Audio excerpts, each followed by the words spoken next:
죽는 게 두렵나요? 100% 안전을 보장할 수 없는데 당신을 지구 밖으로 던져버린다면 감당할 수 있겠어요? 그럼 양리웨이나 가가린, 암스트롱은요? 그들은 죽음이 두렵지 않았을까요? 목숨 걸고 우주를 탐험한 이 용자들은 뭘 위해서였을까요? 미소 간의 우주 경쟁이 최초의 우주인과 최초의 달 착륙인을 만들었다면 양리웨이는 민족의 척추를 상징합니다. 라우마입니다. 오늘은 인류의 가장 광기 어린 우주 모험들을 살펴보겠습니다. 미지의 심연을 밟았던 그 용자들이 어떻게 목숨을 걸고 미래에 베팅했는지 말이죠. 첫 번째는 우주를 정복한 최초의 인류, 유리 가가린입니다. 1961년 4월 12일 바이코누르 발사장의 불길이 밤하늘을 갈랐습니다. 27살의 그는 보스토크 1호의 비좁은 좌석에 몸을 웅크리고 있었습니다. 등 위에는 인류가 한 번도 검증하지 못한 로켓의 추력이 있었죠. 아무도 우주의 진공이 캡슐을 깡통처럼 찌그러뜨릴지, 무중력이 사람을 꽈배기처럼 비틀어버릴지 몰랐습니다. 대기권으로 재진입할 때의 2000도 고열이 모든 것을 제로 태워버릴지도 몰랐죠. 카운트다운이 0이 되는 순간 보스토크 로켓은 팔지의 압력으로 솟아올랐습니다. 가가린의 맥박은 분당 150회까지 치솟았죠. 저였다면 아마 혼이 나갔을 겁니다. 108분의 궤도 비행 동안 그는 창문 너머로 푸른 행성의 곡선을 보았습니다. 지구는 둥글다. 정말 아름답다. 이는 인류가 우주에 건넨 첫 번째 고백이 되었습니다. 복잡한 조종 시스템도 없었고 캡슐은 수동으로 자세 제어조차 불가능했습니다. 그는 우주 비행사라기보다 승객에 가까웠지만 가장 위대한 모험을 완수했습니다. 귀환 과정에서 제동 로켓이 고장나고 우주선이 고속으로 회전하며 지상과 잠시 교신이 끊기는 아찔한 사고도 있었습니다. 결국 귀환 캡슐이 7km 상공에 도달했을 때 가가린은 캡슐에서 사출되었습니다. 홀로 낙하산을 타고 볼가간 왼쪽 강둑의 경작지에 착륙했죠. 인류는 처음으로 대기권이라는 감옥을 성공적으로 돌파했습니다. 용기란 0번 아니면 수도 없이 뿐입니다. 한번 우주에 나간 것은 인류 용사들의 발걸음을 막지 못했습니다. 우주에 갈 수 있다면 더 미친 목표도 이룰 수 있어야 했습니다. 8년 후 1969년 7월 20일 지구에서 38만 km 떨어진 곳 이글달 착륙선은 연료가 30초밖에 남지 않은 상황에서 고유의 바다에 안착했습니다. 이번 인류의 모험은 우주 진입에서 외계 행성 상륙으로 업그레이드 되었습니다. 당시 기록된 컴퓨터의 연산 능력은 여러분의 스마트 밥솥 칩보다도 못했습니다. 지구에서 달까지 신호 전송은 2.5초가 걸렸습니다. 모든 결정은 우주비행사의 현장 판단에 달려 있었습니다. 단 하나의 실수라도 영하 180도의 차가운 달에 영원한 우주 표본으로 남게 될 판이었습니다. 닐 암스트롱은 9개의 사다리를 내려와 왼발을 달 표면에 가볍게 내디뎠습니다. 고운 모래 같은 달의 먼지가 부츠에 눌려 얕은 자국을 남겼습니다. 그리고 이 교시는 인류가 우주를 향해 외친 첫 번째 함성과도 같았습니다. 함성. 이것은 한 개인에게는 작은 발걸음이지만 인류에게는 위대한 도약입니다. 전 세계 6억 명이 TV 앞에서 이 순간을 목격했습니다. 발사에서 착륙까지 8일간의 여정은 미지의 연속이었습니다.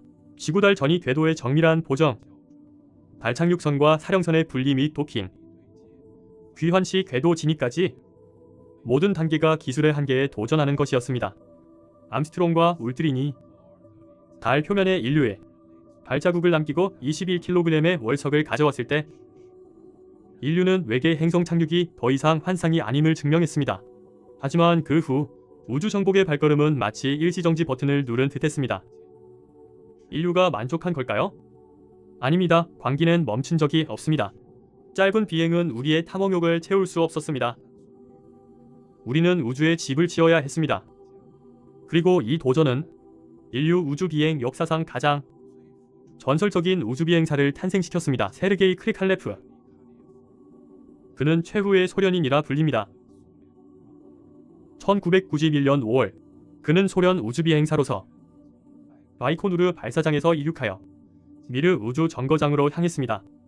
원래 5개월이었던 임무는 지상에서 일어난 거대한 격변 때문에 그를 집으로 돌아갈 수 없는 사람으로 만들었습니다. 소련이 해체된 것입니다.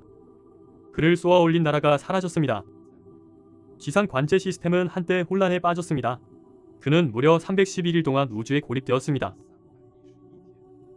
그가 지구로 돌아왔을 때 그의 국적은 소련에서 러시아로 바뀌어 있었습니다. 상정벽 해란. 이를 두고 하는 말이겠죠. 이 경험으로 그는 뜻하지 않게 인류 역사상 단일 임무 기준 최장기 우주 체류 기록을 세운 우주비행사 중 하나가 되었습니다. 또한 우주집에 대한 그의 이해는 보통 사람을 훨씬 뛰어넘게 되었죠. 그리고 그의 전설은 여기서 끝나지 않았습니다. 9년 후 크릭 할레프는 다시 우주로 떠나 국제우주정거장 ISS의 첫 번째 장기 체류 대원이 되었습니다. 이번에 그는 더 이상 고독한 파수꾼이 아니었습니다. 다국적 협력으로 우주집을 짓는 개척자였죠. 핵심 멤버로서 그는 직접 여러 나라의 모듈을 연결했습니다. 무중력과 극한의 추위 속에서 고위험의 선의 작업을 수행하며 이 16개국이 공동으로 건설한 우주집에 굳건한 기반을 닦았습니다. 미르호의 마지막 파수꾼에서 국제우주정거장의 수석 건설자까지 크릭 할레프는 두 번의 극명하게 다른 장기 체류를 통해 두 시대를 연결했습니다. 그는 인류가 우주에서 장기 생존할 수 있는 한계를 증명했을 뿐만 아니라 여러 나라가 협력하여 우주집을 함께 짓는 새로운 장을 열었습니다. 그는 우주집 짓기를 한 나라의 노력에서 전 인류의 공동사업으로 만들었습니다. 그런데 서방 국가들이 이미 우주에 상주 기지를 건설했을 때 중국은 당시 우리는 어느 수준이었을까요? 정답은 우리는 당시에 아직 지구를 벗어난 첫 우주인조차 없었다는 겁니다. 우주 기술의 꼬박 반세기나 뒤처져 있었죠. 겹겹이 쌓인 기술 봉쇄 속에서 우리는 어떻게 해야 했을까요? 유인 로켓은 어떻게 쏘아 올리고 첫 비행은 누가 맡아야 할까요? 길이 없다면 뚫고 나갈 수밖에 없습니다. 2003년 10월 15일 주치안 위성 발사센터 선저우 5호 준비 완료. 우주비행사 양리웨이 준비 완료.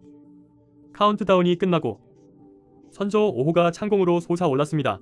베낄 기술도 없었고 의지할 협력 파트너도 없었습니다. 심지어 우주복조차 1001조각. 튜브 한 가닥부터 만들어야 했습니다. 제로에서 시작한 이 나라는 불과 10여 년 만에 로켓 추진, 생명 유지, 궤도 제어 등 핵심 기술들을 극복해야 했습니다. 그리고 이 모든 위험과 압박은 모두 양리웨이의 어깨에 달려 있었습니다. 21시간 23분의 비행 동안 그는 팔찌의 중력 가속도를 견뎌냈고 귀환 캡슐이 두 번이나 튕기는 격렬한 충격을 감당했습니다. 입가는 마이크 모서리에 긁혀 피가 났지만 시종일관 의식을 잃지 않고 모든 예정된 임무를 완수했습니다. 캡슐 안의 모든 계기판, 모든 버튼은 중국 엔지니어들이 자체 개발한 성과물이었습니다. 그가 입은 우주복은 영하 100도에서 영상 100도의 온도 차와 강력한 방사선을 견딜 수 있었으며 수많은 사람의 피와 땀이 응축되어 있었습니다.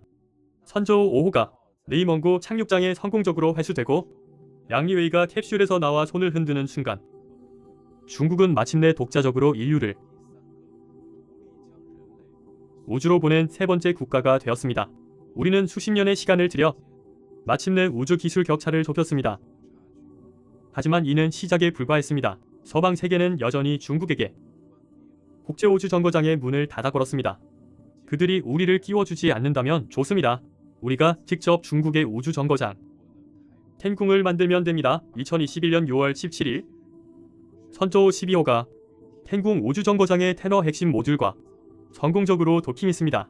예하이성, 류보밍, 탕흥보가 텐궁에 들어선 순간부터 중국의 독자 우주정거장은 인류의 또 다른 우주집이 되었습니다. 우주 진입에서 우주정거장 건설까지 중국은 18년 만에 또 한 번의 광적인 도약을 이뤄냈습니다. 무에서 우주정거장을 짓는 것은 유인 우주 비행보다 훨씬 어렵습니다. 핵심 모듈의 로봇팔은 밀리미터 단위의 조작이 가능해야 하고 재생 생명유지 시스템은 산소 100% 재활용, 식수 90% 재활용을 달성해야 합니다. 선내 환경 제어는 인체가 가장 편안함을 느끼는 상태로 유지되어야 합니다. 모든 기술을 자체적으로 돌파해야 했습니다. 예하이성과 동료들은 우주에 3개월간 머물며 선의 수리, 장비 설치, 과학 실험 등 다양한 임무를 완수해야 했습니다. 그들이 사용한 선의 우주복은 7시간의 우주 유영을 지원할 수 있었고 기술 지표는 단숨에 국제 선진 수준을 따라잡았습니다. 그들이 조작하는 로봇팔은 정확하게 모듈을 잡아 궤도상에서 우주정거장 조립을 가능하게 했습니다. 예하이성이 텐궁 우주정거장에서 실험 버튼을 누르고 창문 너머로 지구의 야경을 촬영할 때 중국 우주항공은 추격자에서 병주자가 되었습니다. 어떤 나라의 기술 이전에도 의존하지 않았고 국제우주정거장 협력에도 참여하지 않았습니다. 하지만 18년 만에 오직 힘으로 우리 중국인들만의 우주집을 완성했습니다. 가가린의 첫 돌파에서 예하이성의 우주 체류까지 인류가 우주를 정복한 모든 발걸음은 목숨을 건 광적인 모험이었습니다. 그리고 맨 앞에 감히 나섰던 그 용사들은 두려움 없는 용기로 인류를 위해 우주로 향하는 문을 열었습니다. 또한 모든 불가능을 우리는 해냈다로 바꾸었습니다. 여기까지 보신 분들은 저 라우마처럼 우주 덕후시겠죠? 그런데 혹시 이런 생각해 보셨나요? 이 넓은 우주 어딘가? 어느 먼 행성에 죽음을 두려워하지 않는 또 다른 지적 생명체가 우리와 똑같이 그들의 우주를 정복하기 위해 사력을 다하고 있진 않을까요? 여러분의 상상력을 댓글로 남겨주세요. 외계 문명이 존재한다고 생각하시나요? 그들은 어떤 방식으로 우주를 탐험할까요?